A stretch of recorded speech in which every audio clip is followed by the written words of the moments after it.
Welcome to EXP Insights. Today's episode, EXP Group Culture. Okay, it's really good to hear from everyone, see everyone, and another happy day here at EXP Group Global Headquarters. Welcome back to EXP Group Insights. I'm Anthony Serafino, the president of EXP Group, and it's so good to be with you all again. And you know, I got another exciting guest for you, really talking about culture in our organization and exactly what we do as a brand, and really kind of illustrating that message a little bit in audio form. But I have our second guest here, and it's actually the CFO, the Chief Financial Officer of our organization, Mario Diaz. So it's so good to have you on EXP Insight. Mario, welcome. Absolutely. Thank you for having me. It's a pleasure. Pleasure being part of the organization. Pleasure seeing all the things that we're doing in the company. And the podcast is one of them. And I'm seeing it live. You're seeing it live. So Mario is he's internationally based. He's based at Exportadora Serafino. Really, I would say our international HQ. So kind of an HQ2 vibe, Dominican Republic. Absolutely. In Santiago, we've been there since 1963, so 1963, if you're keeping notes at home. My father would say 1967, but I actually looked up. It's actually since 1963. Amazing. Right after a dictatorship fall, jumping into capitalism. That's exactly right. The original owner was Cuban. Yes, he was. Came from Cuba to Las Islas, La Bahamas? Yeah, that's exactly correct. So we're going to talk about a couple things. So Mario is based at Exportadora Serafino, which is Santiago de los Caballeros, Santiago, Dominican Republic.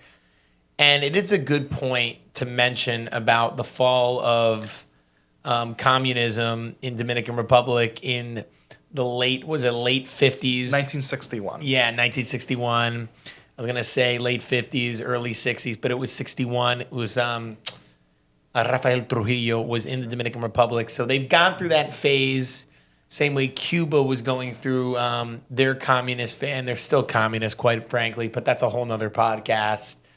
But Mario, let alone, is based in Dominican Republic, and as you know, our organization emphasizes an international presence, and Mario has always been integral.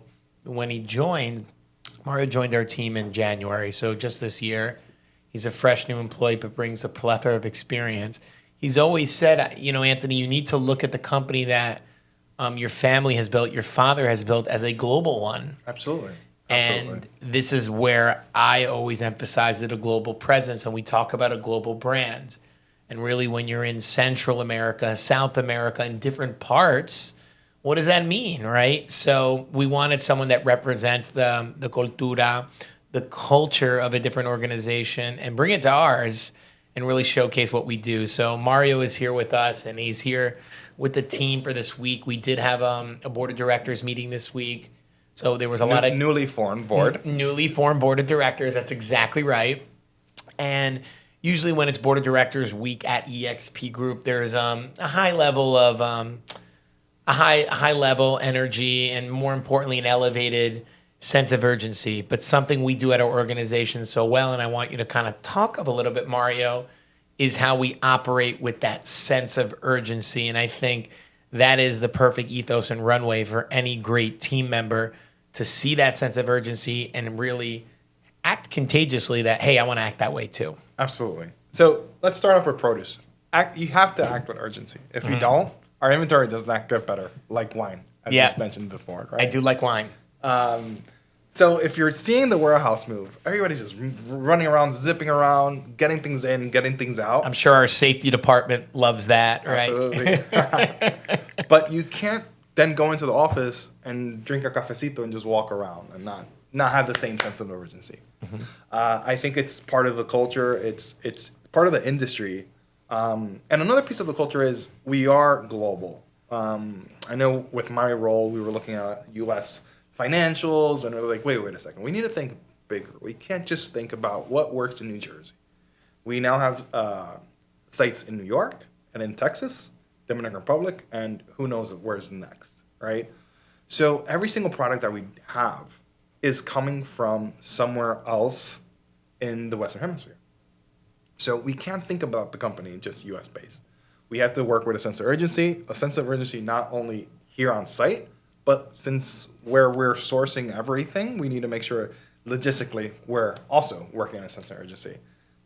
Putting our product in containers that then get exported, always working in a sense of urgency.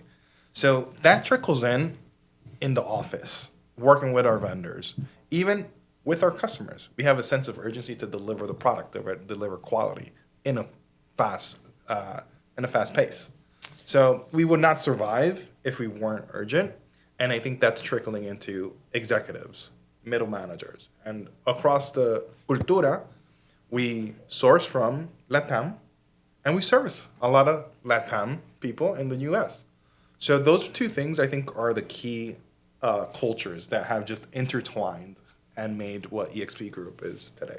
I think that's so well said. And if you come around and if you've been to our headquarters and you see our offices, something that you will see not only spoken about this sense of urgency, but you will see that littered and plastered all across our headquarters because we want the same team members to operate with a sense of urgency. Everyone knows this very well with me.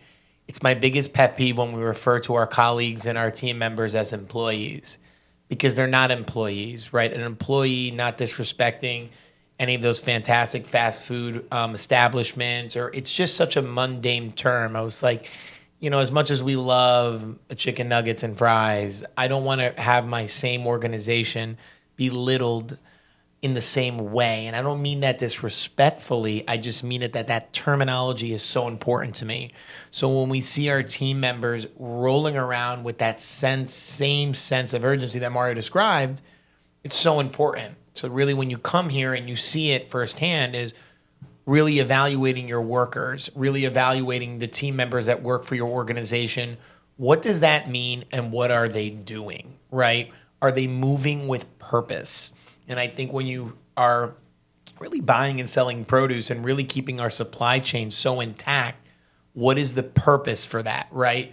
There's such pride we have being a consumer staple, right? This is something that our consumers, our clientele, our customer base just relies on is produce. Absolutely. So how does that move, right? Urgency. You mentioned it, Mario, so well. I always say this around the office. As much as I love wine, those type of commodities, or if you want to even call it that, products, get better with age. Yeah. Ours just simply do not, right? You have a 14 to 28-day window to really sell commodities. Otherwise, your inventory goes to as profitable as it's going to be to zero. To zero actually costs us money. It costs us money. That's exactly right. There's freight involved. There's dumping involved. You get the safety team involved. So there's so many intricacies that go within a business. And not only being the chief financial officer for this organization, a family organization, we've been kind of peppering this down with our previous guest about what it means to work here. And you've been here for what, 6 months per se? What are your takeaways? I know you immediately mentioned that sense of urgency that we have here at the office, but what are your immediate takeaways? You're 6 months in working for EXP Group. You're 6 months in seeing how the Serafinos operate and lead the organization. Some principal takeaways on that. Absolutely. So it's a team. Everybody is on the team, right? So I like that reference that it's not just employees. We're team members. We depend on each other quite a bit. It's a domino effect from when we source the product to when we deliver the product. So one hitch in that domino, we're done. Right? Done. So that team sense of being on the same team, like we don't make people wear our shirts. Everybody just goes in and likes to use our logo, right? Even when we're just sitting around, we're talking about produce. We're doing about something. I know our CEO, all he talks about is produce. We have to get him on here Sunday as well. So I think it's everywhere. It's everywhere. You do feel the family culture. I feel like your father, as the founder, has this like dad sense across the enterprise, and he's always looking for the future of the company. Not only the company, but the team members, right? To not refer them as employees. Yep. And the team members, I think everybody feels fairly equal, right? I see your father, I see you, I see executives put on their safety vests walking outside, saying hi to everyone the same way they say hi to the top execs, right? So there's not much. I don't see that discrimination you see in other bureaucracy, like other companies, where this is this level. I don't really go down to the warehouse. No, it's all a team because we depend just as much, and I would say even more, on the people out in the warehouse than the people in here. Like, we can take a day off. They can't take that many days off. They have to work the produce, and if they're not there, the product doesn't move. Mario, it's so well said, and I think I just want to really emphasize this even further. I think the coronavirus pandemic really gave, at least me personally, a full not only understanding, but an absolute acute awareness about how vital the supply chain is and how important these what was the term they were using? Essential workers, essential personnel, how essential they truly were to our supply chain. You talk about the doctors, you talked about the people, the nurses, you talk about who really was in the emergency room dealing with such a terrible time in our country. But what about the unsung heroes, right? Food. The food. Everybody needs to eat. The retailers, police officers, firefighters. I can go down the list of essential workers, but these people can't take a day off, right? And when they do, it's an appreciation for the workplace. And I think this is something that people get when they come for this organization. They see it as the president of the company, the second generation of this organization. As a Serafino, I can tell you how great it is to work here. But I think you really need to understand about the culture of a company is when you actually come and see it. And many different people tell me that, wow, the way your team members interact with one another, they truly care about the organization. They truly care about the crest. As you know, I'm quite big and I love soccer and I'm big in that world and I have such a passion for it.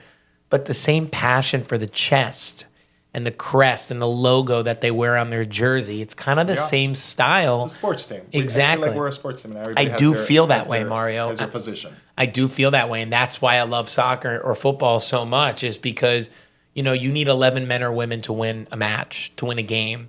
Here, it's much more than that. But regardless, there's no I in that team, in that cog that you talk about.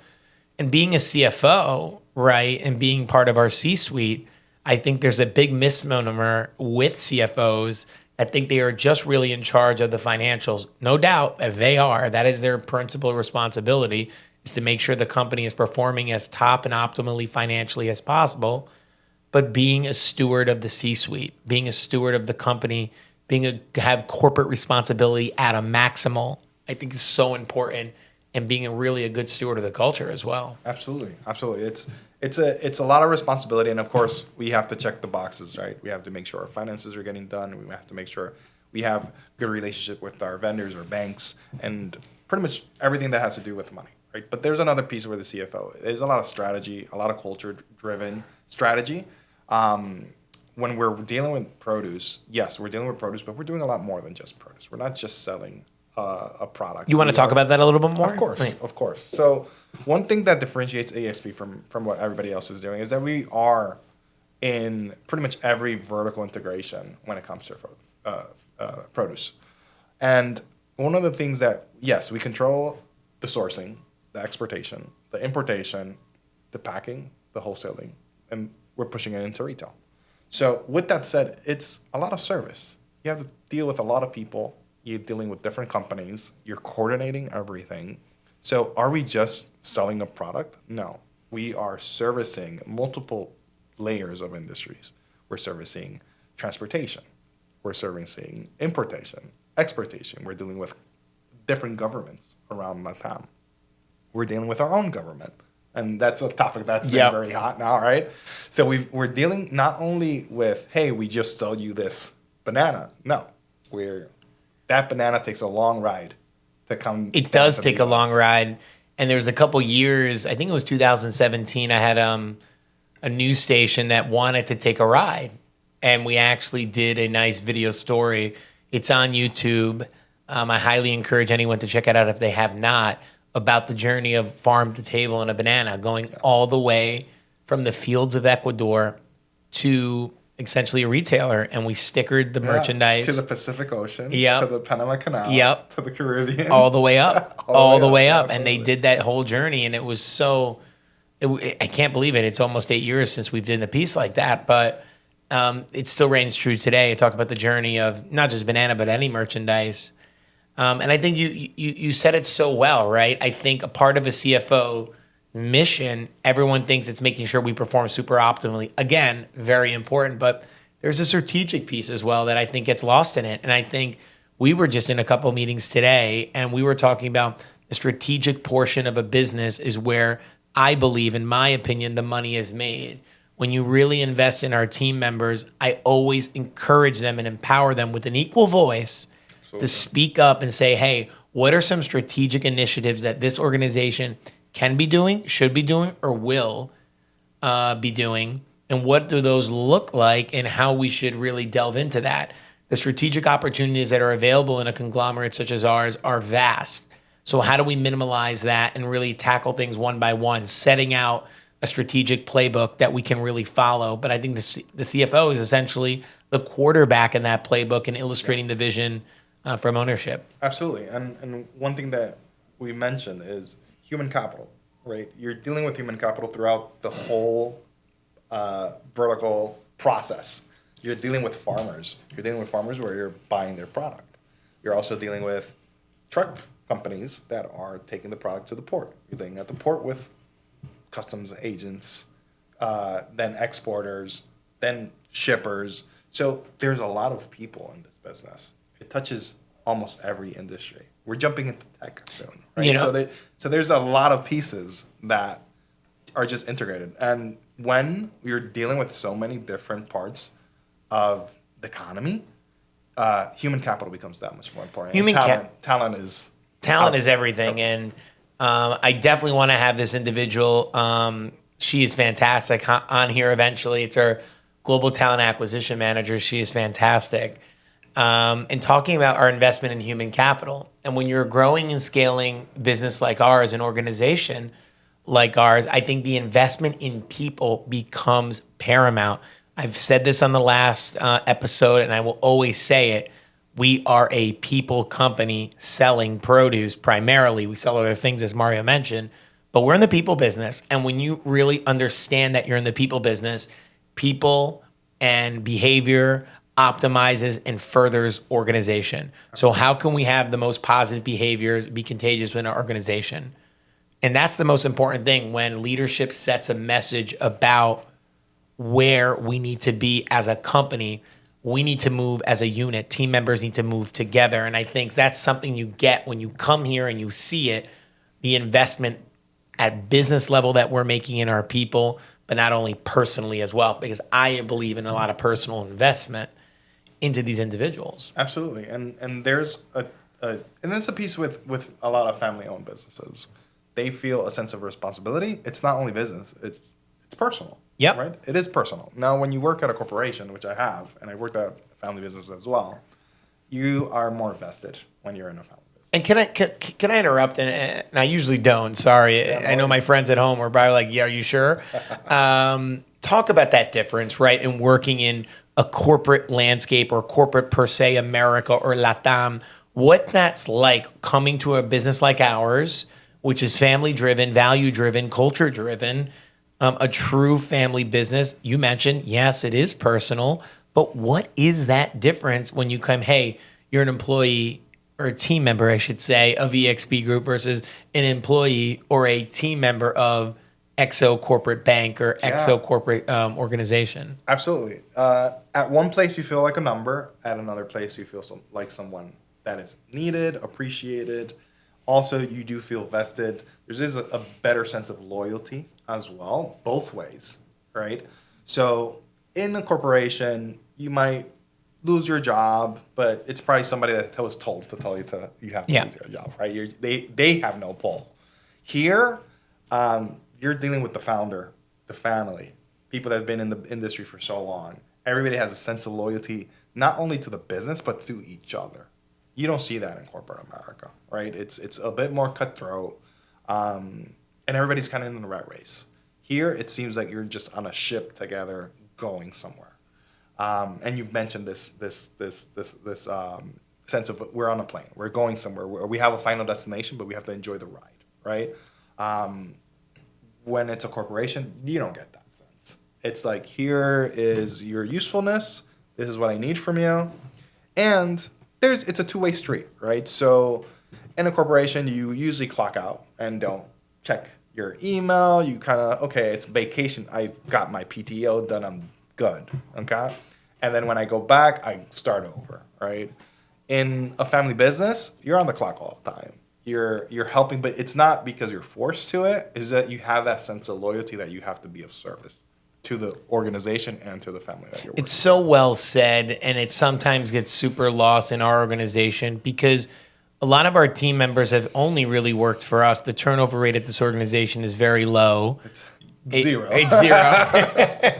It is quite low, and people have been here. And just to put in perspective for everyone listening, I'm 33 years old, fortunate to be the president of the company, but there are people that have worked for this organization longer than my father, longer than I have been alive for my father. And that is just, I want to just emphasize that.